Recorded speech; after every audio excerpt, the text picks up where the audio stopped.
SCP-106, The Old Man. SCP-106 semble être un être humanoïde âgé avec une apparence générale de décomposition avancée. Son apparence peut varier, mais l'effet de pourriture reste observé sous chaque forme. Lorsqu'il attaque, SCP-106 tente de neutraliser ses proies en endommageant les organes principaux, puis il amène sa proie handicapée dans sa dimension de poche. SCP-106 semble préférer comme proie les hommes entre 10 et 25 ans. SCP-106 provoque un effet de corrosion sur toute la matière solide qu'il touche. On peut observer la rouille, la pourriture et la fissuration des matériaux. Cet effet est particulièrement préjudiciable pour les tissus vivants et est supposé être une action de prédigestion. SCP-106 est capable de disparaître à l'intérieur de la matière solide en entrant dans ce qui est supposé être une sorte de dimension de poche. On ne sait pas si cette dimension est le lieu d'origine de SCP-106 ou simplement un repère créé par celui-ci. Une observation limitée de cette dimension de poche a montré qu'elle doit être composée majoritairement de salles et de chambres. Toutes les interactions physiques doivent être approuvées par un vote des 2/3 du commandement O5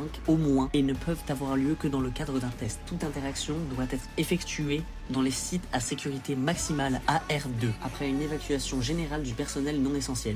Tout le personnel, recherche, sécurité, classe D, etc., doit rester à au moins 60 mètres de l'enceinte du confinement à tout moment, sauf sur ordre direct du commandement du site. The Old Man doit être contenu dans un conteneur scellé constitué d'acier plombé. Le conteneur doit être scellé à l'intérieur de 40 couches de matière identiques, séparées par au moins 36 cm d'espace vide. Les stabilisateurs entre chaque couche doivent être placés aléatoirement. Le conteneur doit rester suspendu à au moins 60 cm de toute surface par un soutien électromagnétique Elo 2D.